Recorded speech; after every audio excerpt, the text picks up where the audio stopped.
Shalom ou bracha, mes chers amis, j'espère que vous allez bien, Be'ezrat Hashem. Laissez-moi vous rapporter une très très belle histoire. Lorsque on dit Matovul ou Alecha Yaakov, ça veut dire aussi par rapport à la Achnasat Orhim, que les bénis Israël faisaient la mitzvah de recevoir les invités. Il y avait une femme qui était très malheureuse et dépressive. Cette femme s'appelait Nitsa.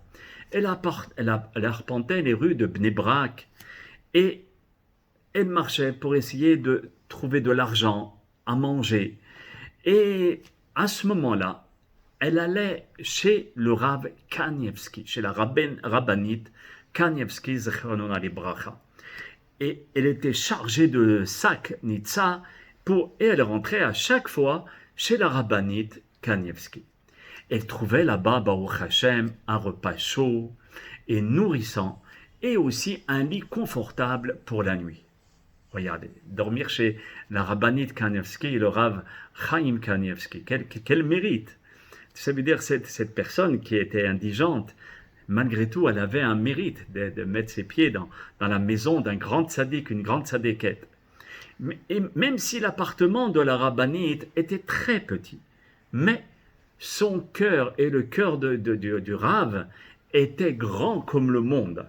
Et Nitsa, elle avait une place, Baruch Hashem, pour manger et dormir. Et ainsi, chaque semaine, Nitsa était accueillie avec le sourire et avec le bonheur par la famille Kanievski. La rabbinite la recevait vraiment pas d'une façon, bon, bien, mange et puis va dormir. La recevait royalement, comme si c'était une reine, et s'efforçait de lui rendre le séjour plus qu'agréable. C'est fantastique. Elle ne disait pas, ah, c'est une indigente, bon, c'est pas mal qu'elle a son plat de soupe. Non, jamais de la vie. Et c'était le seul endroit où Madame Nitsa, elle se sentait aimée, respectée et la bienvenue. Et c'est important ça, c'est très important.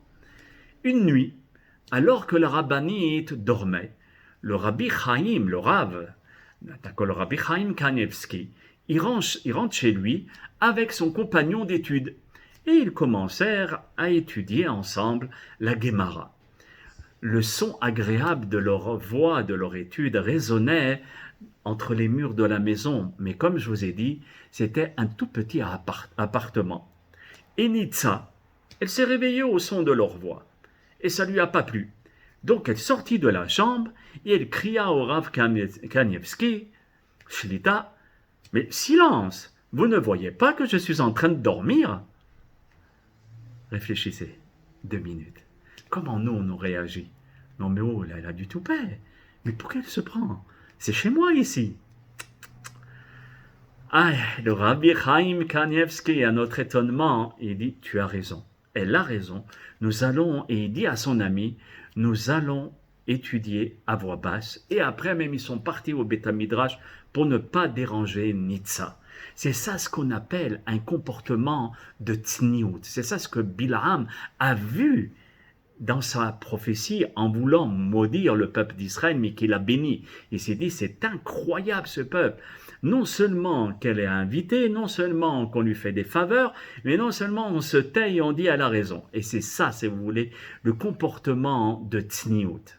C'est sûr qu'il faut réfléchir, qu'est-ce que nous, on aurait fait à la place de Rabbi Chaim?